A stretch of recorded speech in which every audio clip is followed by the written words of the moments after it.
Namaste investors. Today we will talk about Mrs. Bector Cremica IPO. Yes.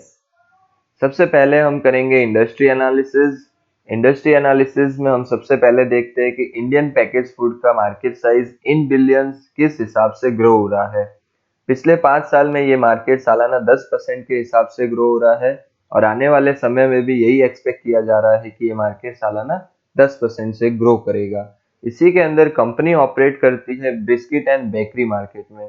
So biscuit and bakery जो India का market है वो सालाना 9% biscuit और 10% bakery वाला ग्रो कर रहा है और एक्सपेक्ट किया जा रहा है कि आते हुए भी 5 सालों में हर साल ये मार्केट लगभग 9% एवरेज के हिसाब से ग्रो करेगा।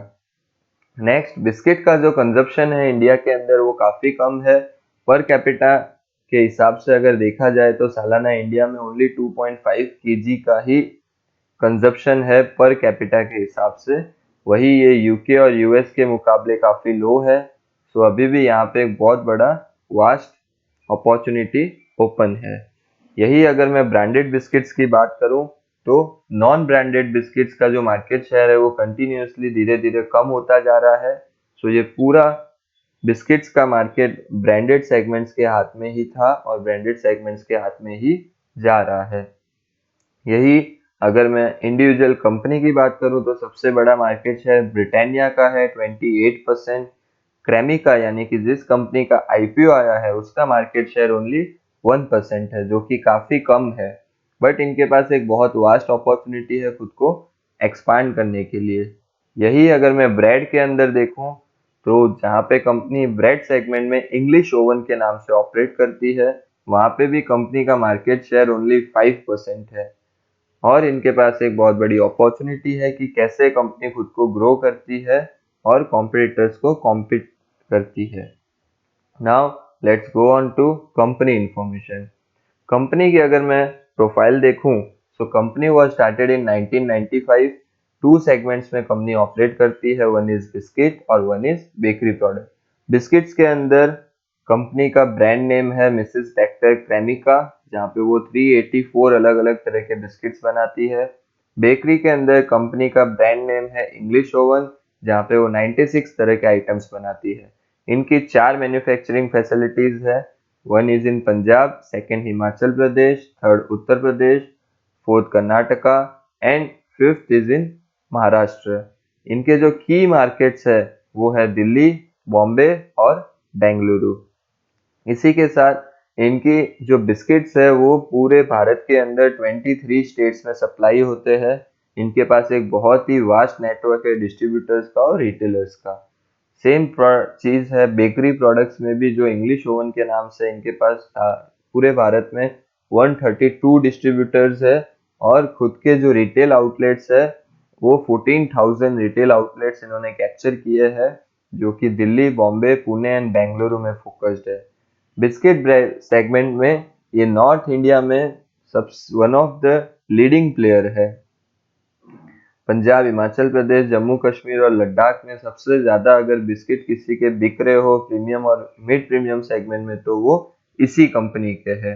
वैसे ही ये one of the largest selling brand है बेकरी सेगमेंट में English oven Delhi NCR, Bombay और बेंगलुरु मार्केट में। कंपनी की अगर मैं स्ट्रेंथ देखूं तो मुझे सबसे ज्यादा इसका पसंद आया है कि इंडियन रेलवे स्टेशन पे जो सबसे ज्यादा बिस्किट सप्लाई होते हैं तो वो मिसेस बेक्टर क्रेमिका के ही होते हैं।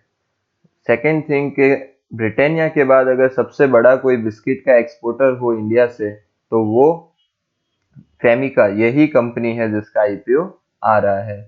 लार्जेस्ट सप्लायर पूरे भारत के अंदर जितने भी मैकडोनल्ड्स है, जितने भी केएफसीज है और जितने भी बर्गर किंग के आउटलेट्स है, उन सभी पे ब्रेड्स बन्स का जो सप्लाई है वो उसमें सबसे ज्यादा कंट्रीब्यूशन इसी कंपनी का है। सो एक बहुत स्ट्रॉन्ग पॉइंट है रिकरिंग रेवेन्यू के हिसाब से।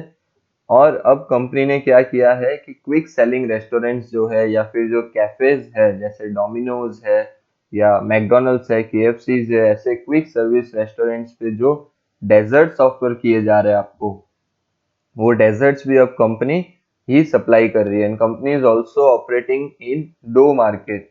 डोमिनोज के जो डो बन रहे हैं उसके अंदर भी कंपनी अब अपना ऑपरेट करना स्टार्ट कर रही है। Next I would suggest you to go on to the products. First is biscuit. Biscuits के अंदर company cookies and truffles, cream, digestive, cracker, glucose सभी प्रकार के बिस्किट्स बना रही है। ब्रेड्स के अंदर company white brown, speciality, western, Indian, gourmet सभी प्रकार के ब्रेड्स में ऑपरेट कर रही है। इसी के साथ अब मैं आपको इनका वर्किंग स्टाइल, वर्किंग पैटर्न बता रहा हूँ कि किस हिसाब से इनका बिजनेस वर्क करता है। So company is a manufacturer, so उनके फैक्ट्री में वो प्रोडक्ट डेवलप करती है, प्रोडक्ट प्रोडक्शन में से निकालती है और उसे डिपो में लेके जाते हैं। डिपो में क्या होता है कि वहाँ पे जितने भी सुपर स्टॉकिस्ट है यानी कि बहुत बल्क बायर्स है वो वहाँ पे पहुँचते हैं और डिस्ट्रीब्यूटर्स को वहाँ से सप्लाई किया जाता है। डिस्ट्रीब्यूटर्स आगे होलसेलर और होलसेलर आगे रिटेलर्स को सप्लाई करते हैं। तो इस हिसाब से इनका सप्लाई चेन पूरे मार्केट में ऑपरेट करता है। नेक्स्ट इज कि भाई ब्रिटानिया के बाद Mrs Bector is the only company which is operating in biscuit, bread, bun, cake and other bakery items. तो ये एक बहुत बड़ा प्लस पॉइंट है मेरे हिसाब से, बिकॉज कंपनी के पास अलग अलग तरह के सेगमेंट्स है, सो आगे ग्रो करने की अपॉर्चुनिटीज भी काफी ज्यादा है। प्रमोटर के होल्डिंग्स अगर मैं देखूं, प्रमोटर होल्डिंग 52% की खुद की होल्डिंग रखता है। So it is a very good sign कि promoters are very much confident on their company. Next let's talk about financials. Yes, financials में मैं सबसे पहले अगर बात करूं तो इनके ग्रॉस मार्जिन्स बिस्किट्स में 44% के हैं और बेकरी सेगमेंट में 50% के हैं। बिस्किट सेगमेंट में एबिटा मार्जिन 8.8% का है और बेकरी के अंदर यही 17.65% का है। So gross margin are superb, but gross margin और एबिटा के बीच में जो डिफरेंस है वो है इनके एक्सपेंडिचर्स की वजह से और इनके अदर कॉस्ट की वजह से। सो उन्हें इनको मैनेज करना होगा। फाइनेंशियल्स की बात करें तो 2018, 19 एंड 20 टोटल इनकम जो है वो 2018 और 19 में अच्छी तरीके से ग्रो हुई है, बट 19 से लेके 20 में ग्रोथ नहीं है। एक्सपेंस में भी कोई ग्रोथ नहीं है, वहीं पे स्टेबल है। इसका असर जो है वो प्रॉफिट बिफोर टैक्स और नेट प्रॉफिट में देखने मिला है कि प्रॉफिट बिफोर टैक्स 2020 में -22% के हिसाब से डी ग्रोथ हुआ है और इनका नेट प्रॉफिट भी 10% से डी ग्रोथ हुआ है। तो यहाँ पे इनको इम्प्रूव करने की जरूरत है। बट एक बहुत अच्छी चीज जो मैंने इनके बैलेंस शीट में नोटिस की वो ये थी कि इनके जो रिजर्व्स है वो कंटिन्यूसली इंक्रीज हो रहे हैं, यानी कि कंपनी अपने पास पैसा जमा करती जा रही है। 2018 में it was 209 crore, then 237, then 262 crore. But इनके सामने जो इनकी बोरोइंग्स है वो डिक्रीज हुई है पिछले साल के मुकाबले। So that is a very good sign कि 2019 में 107 करोड़ के लोन्स थे जिनको इन्होंने रीपे करके अब ओनली 85 करोड़ की बोरोइंग्स रह गई है। So it is a good sign. Next is comparison अगर मैं इनका करूं अदर कंपनीज के साथ, तो अदर कंपनीज के साथ मिसेस बेक्टर का जो कंपनी है उनका जो पी है वो अभी जो प्राइस पे आ रहा है, जो प्राइस ये मार्केट से डिमांड कर रहे हैं वो पी आ रहा है 54.23। इंडस्ट्री का एवरेज पी 60 का है। So valuations are okay comparison to industry P. और उन्हीं के साथ अगर अदर चीजें देखें तो ईपीएस जो है वो इस कंपनी का 5.31 है, जो कि नेस्ले से कम है, ब्रिटानिया से भी कम है, प्रताप से भी कम है। रिटर्न ऑन नेटवर्थ जो है 9.52 है, वो भी नेस्ले और ब्रिटानिया से कम है, because Nestle and Britannia are leading players of this sector and they are very big and huge and giant company.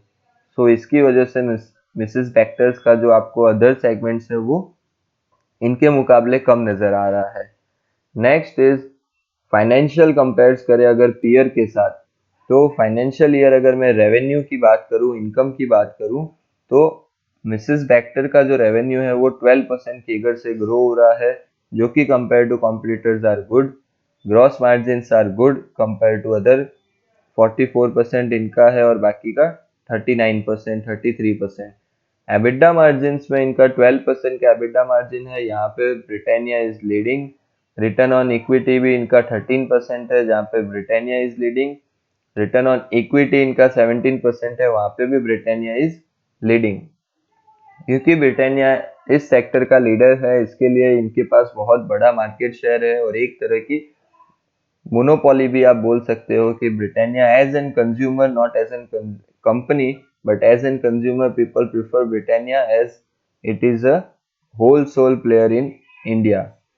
In house manufacturing अगर देखें तो कम ब्रिटानिया की जहाँ पे 65% चीजें इन हाउस होती है, वहीं मिसेस बैक्टर की 100% चीजें इन हाउस ही मैन्युफैक्चर होती है, so they are not outsourcing anything. Now let's talk on IPO details. ये आईपीओ 15 दिसंबर को ओपन हो रहा है, 17 दिसंबर को क्लोज हो रहा है। 10 रुपीज के हिसाब से इसकी फेस वैल्यू है। आईपीओ की प्राइस 286 से 288 रुपीज रखी गई है। 50 शेयर्स का लॉट है। ये आईपीओ आपको दिसंबर 22 को अलॉटमेंट होगा। अगर नहीं अलॉट हुआ तो 23 दिसंबर को आपके अकाउंट में पैसे रिफंड हो जाएंगे। आपके डिमेट में इसके स्टॉक्स 24 को क्रेडिट होंगे और 28 दिसंबर को ये आईपीओ लिस्ट हो जाएगा। रिटेल इन्वेस्टर इसके अंदर मिनिमम एक लॉट साइज जो कि 14,100 का है उसके लिए अलॉट कर सकता है और मैक्सिमम 13 लॉट्स के लिए अलॉट कर सकता है, जिसका प्राइस 1,87,000 है। इस आईपीओ को मेरी तरफ से सब्सक्राइब है because there are many segments which are very good in the company which I had seen, और मुझे ये कंपनी पसंद है। और in future let's see that ये कैसे कंपटीशन को हटाते हुए खुद की कंपनी को ग्रो करते हैं। So thank you. And video पसंद आया हो तो चैनल जरूर सब्सक्राइब कीजिएगा और इस वीडियो को ज़्यादा से ज़्यादा शेयर कीजिए ताकि लोगों को पता चले कि इस आईपीओ में हमें सब्सक्राइब करना है या ना करना है। Thank you.